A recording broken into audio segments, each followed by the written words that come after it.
오늘도 우리 아름다운 꿈의 교회에서 함께 성삼위 하나님께 감사와 영광과 찬양의 예배를 드리는 모든 믿음의 가족 여러분들에게 우리 주님이 주실 말씀의 은혜가 풍성히 임하는 아름답고 복된 말씀의 이 시간이 될 수 있기를 간절히 소원합니다.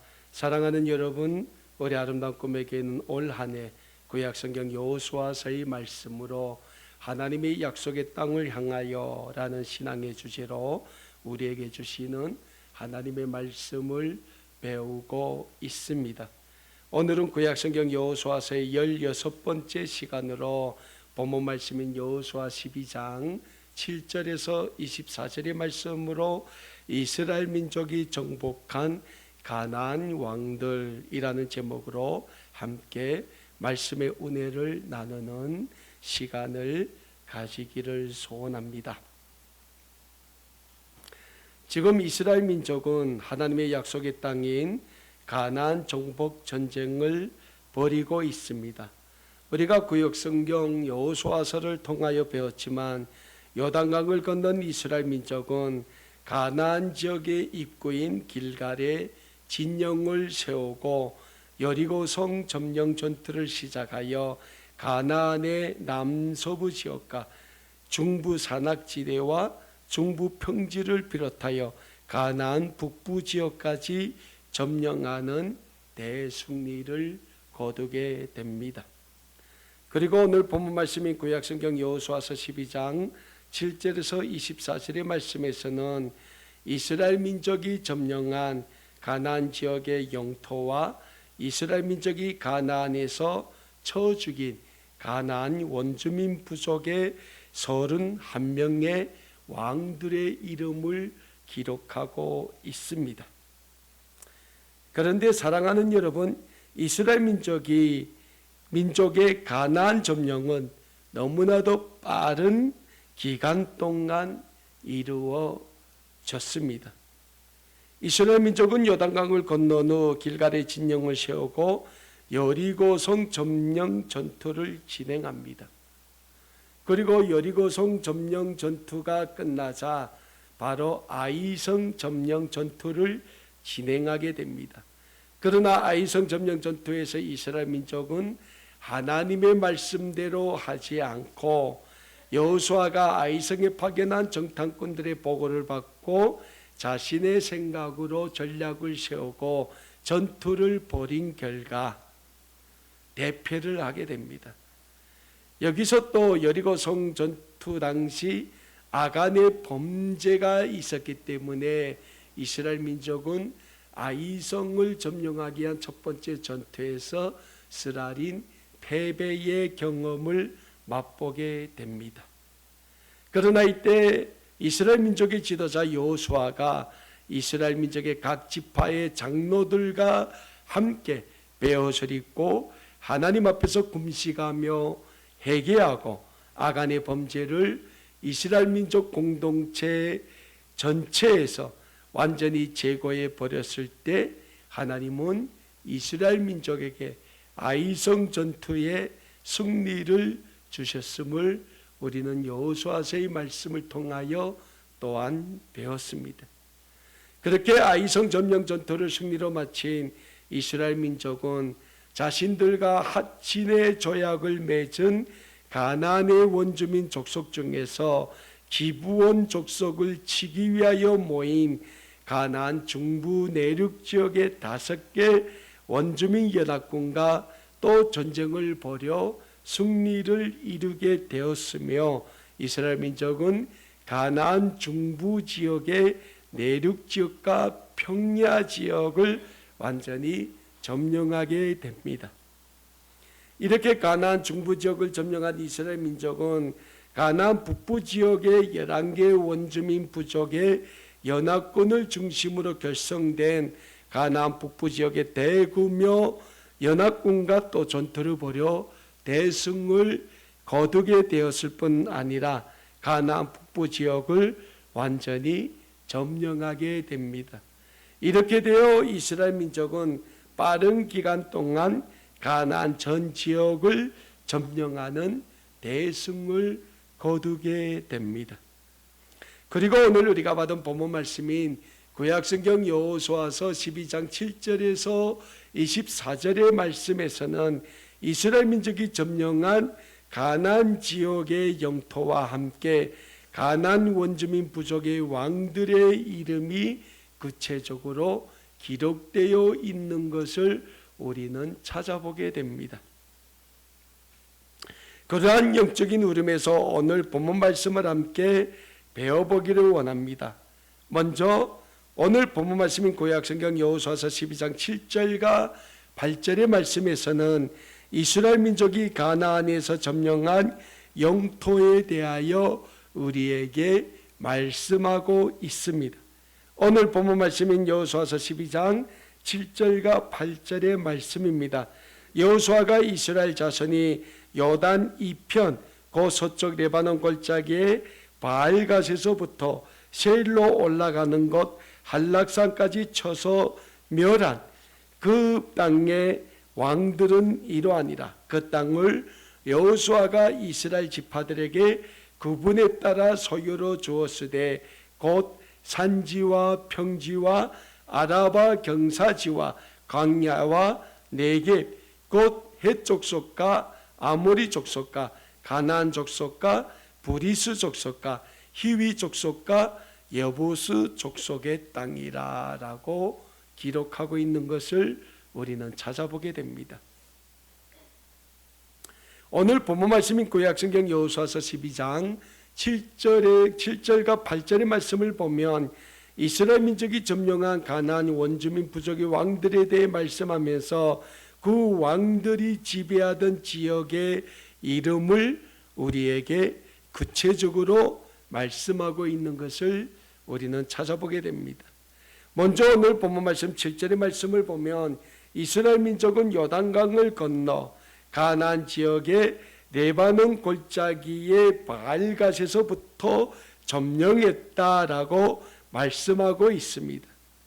여기에서 7절에서 나오는 바알갓은 가나안의 레바논 산 아래 헤르몬 산 근처의 성읍으로 가나안의 최북단 경계에 있는 지역의 이름이라고 할 수 있습니다.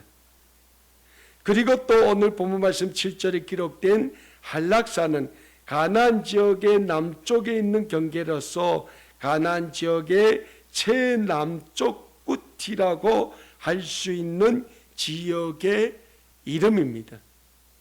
우리 대한민국 지도를 보면 제일 남쪽에 있는 지역의 이름을 혹시 아는 분 있습니까? 제일 남쪽에 있는 지역의 이름. 마라도? 아니죠. 제일 한반도에서 제일 남쪽에 있는 지역. 그건 섬이고. 육지에서 제일 밑에. 남해. 제일 끝에 있는 지역 이름이 남해죠. 그러니까 이 한락산은 이 가나안 지역에서 제일 남쪽에 그 경계를 하고 있는 지역의 이름이라는 거예요.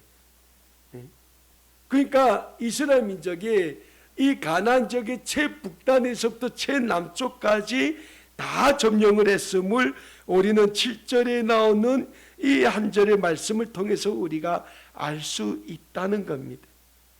무엇보다 오늘 본문 말씀인 구약성경 여호수아서 12장 8절에서는 이스라엘 민족이 점령한 가나안 지역을 6가지 지형으로 구분하여 우리에게 말씀해 주고 있어요. 그러니까 이 지형을 구분했다는 것은 그 지역마다 가지고 있는 특징을 우리에게 말씀하고 있다는 겁니다. 오늘 보면 8절 말씀입니다. 그 산지와 첫 번째 뭡니까? 산지로 이루어졌다는 거예요. 그리고 평지와 두 번째 뭡니까? 평지로 이루어졌다는 거예요. 세 번째 뭡니까? 아라바와 경사지, 그러니까 경사지역으로 된 곳이 있다는 거예요. 네 번째로 광야, 광야가 있다는 거예요.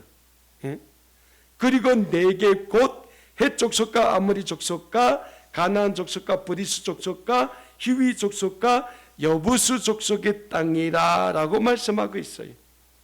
그러니까 8절의 말씀에 나오는 이 가나안 지역의 이 지형을 보면 첫 번째는 산지로 되어 있는 지형이 있고, 산지가 어디에 많습니까? 중부 내륙 지역과 북부 지역의 산지가 많아요.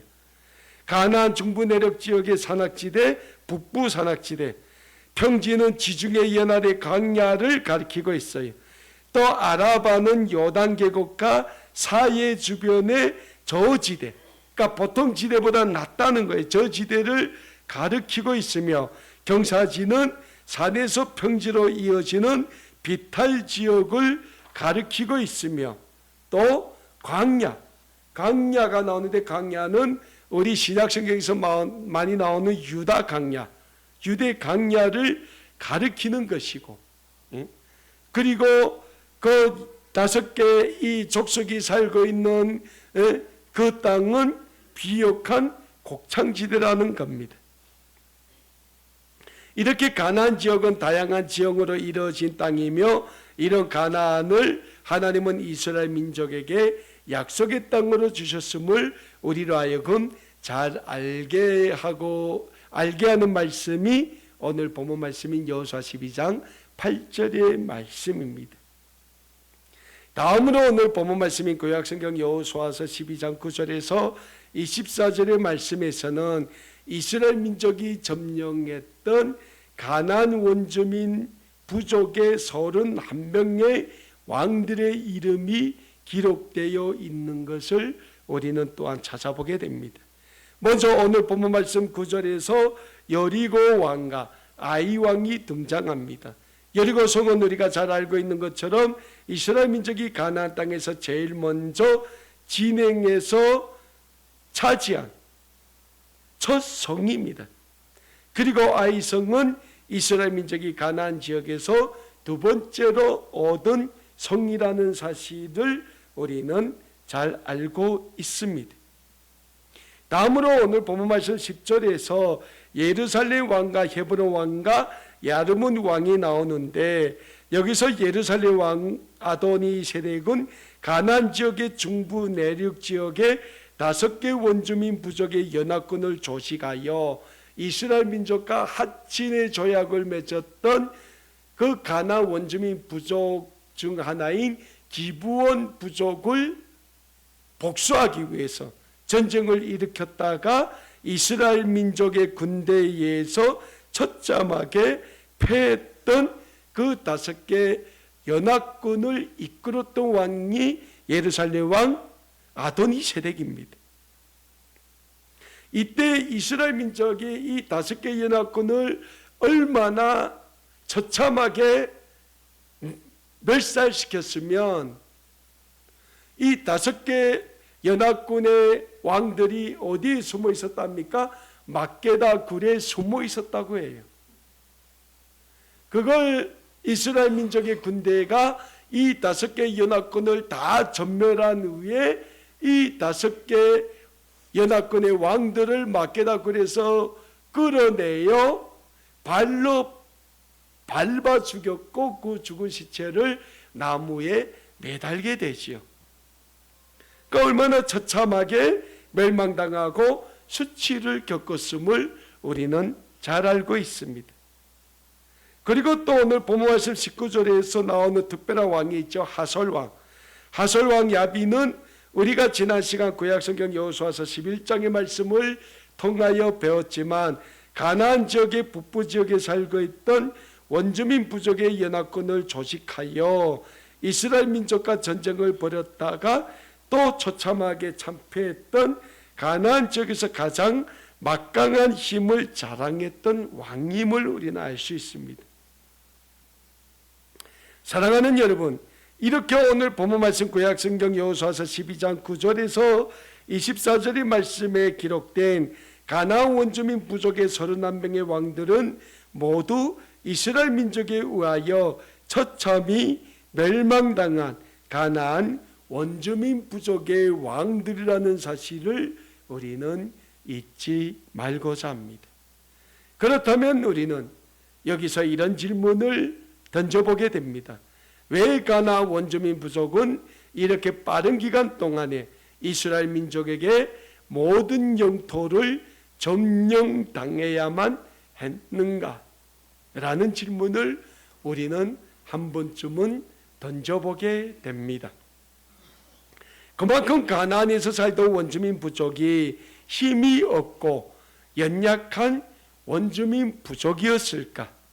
그런데 성경은 우리에게 결코 가나안에서 살고 있던 이 원주민 부족이 이스라엘 민족에 비해서 약하지 않는 민족임을 우리에게 가르쳐주고 있습니다. 우리는 구약성경 민수기 13장과 14장에서 고대 애굽에서 출애굽한 이스라엘 민족이 광야 생활을 할 때 이 출애굽한 이스라엘 민족의 지도자 모세가 가나안 땅 점령을 위하여 가나안에 12명의 정탐꾼을 파견하는 모습을 찾아볼 수 있게 됩니다. 그리고 그때 가나안에 40일 동안 정탐을 다녀온 12명의 정탐꾼 중에서 10명의 정탐꾼들의 보고에서 가나안에서 살고 있던 원주민 부족들이 얼마나 강대하고 그곳 성읍들이 얼마나 견고한 성읍들인지 대하여 우리는 잘 알 수 있게 됩니다.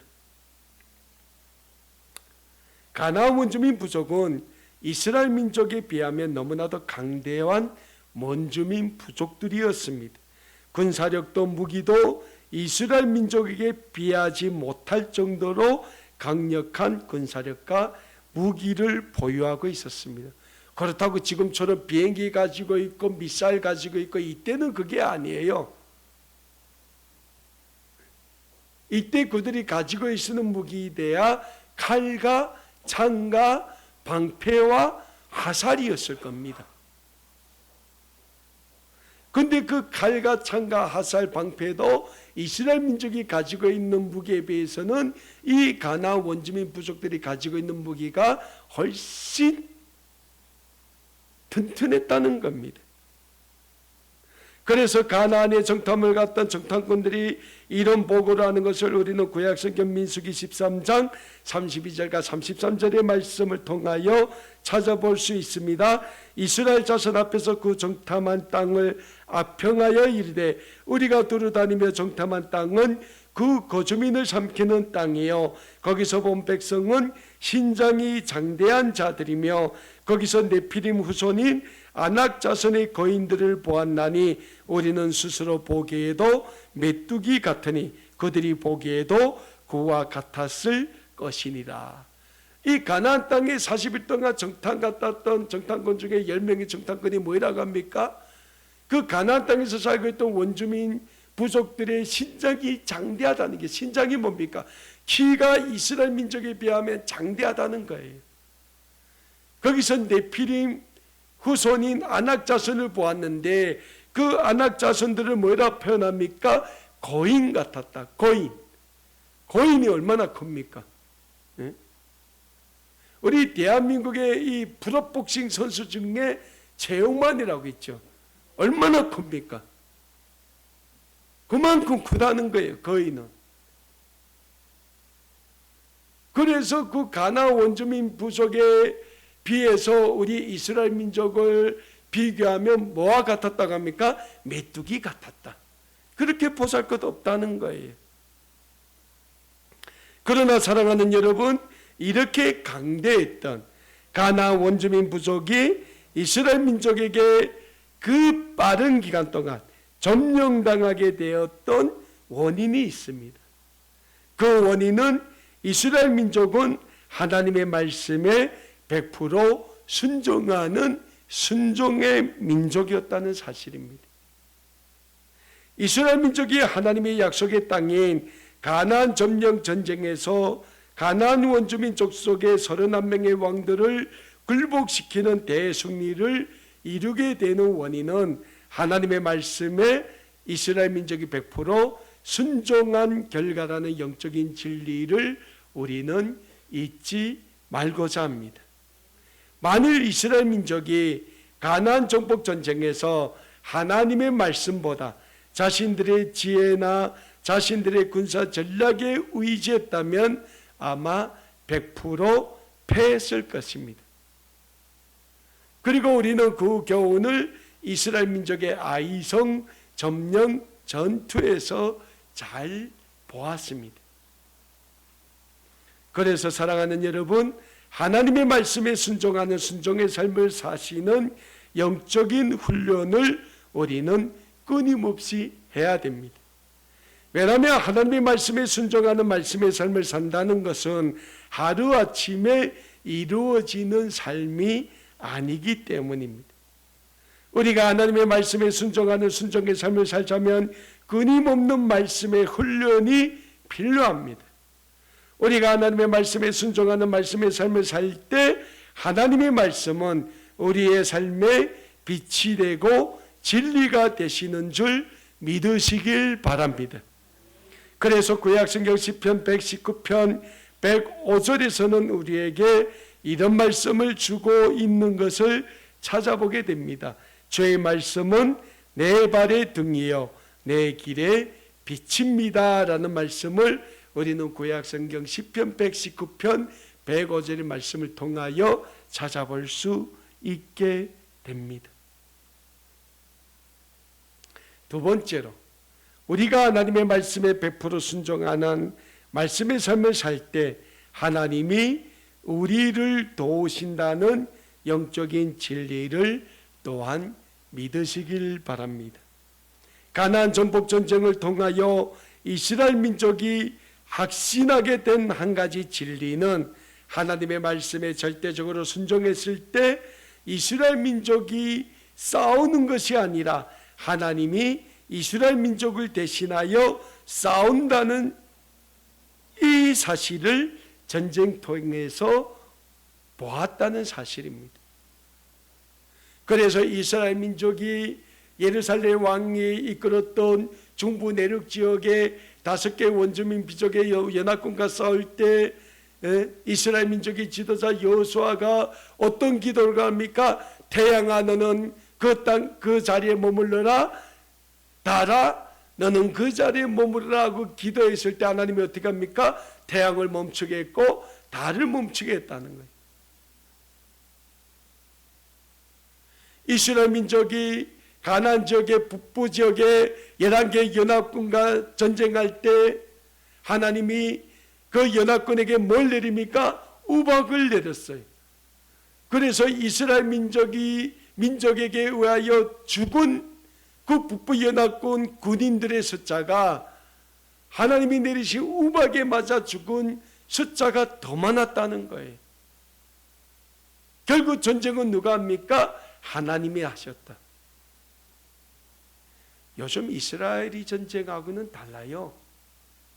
요즘 이스라엘의 전쟁은 하나님이 하시는 전쟁이 아닙니다. 이 구약의 이스라엘 민족이 하나님의 약속의 땅인 가나안 땅을 점령할 때 이 전쟁을 하신 분이 하나님이시라는 게 왜요?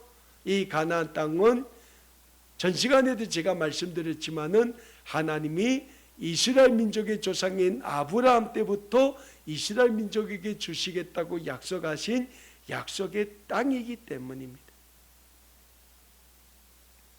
그래서 이스라엘 민족이 하나님의 말씀에 100% 순종할 때 하나님은 이스라엘 민족을 위하여 그 강대한 가나안 지역의 원주민 부족들과 싸우셨다는 겁니다.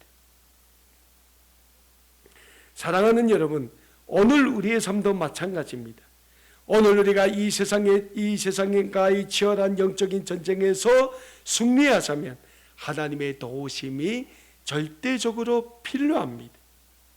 그리고 우리가 이 세상을 살면서 하나님의 도우심을 받아자면 하나님에 대한 절대적인 믿음이 있어야 하며 하나님에 대한 절대적인 믿음의 눈으로 하나님을 바라보아야 한다는 영적인 진리를 우리는 잊지 말고자 합니다.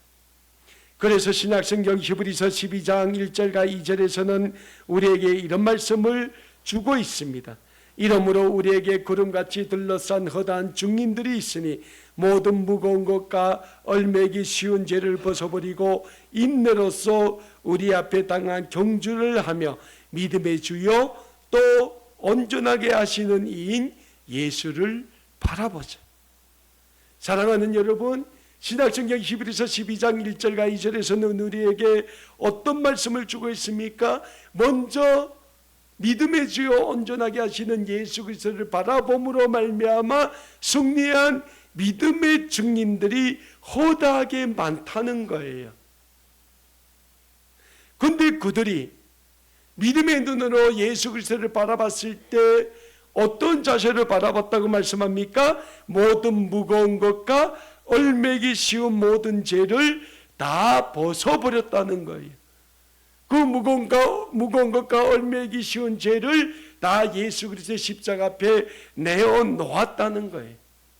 그리고 그들은 인내함으로 우리 앞에 당한 경주, 무슨 경주입니까? 하나님 나라를 바라보며 달리는 믿음의 경주를 했다는 거예요.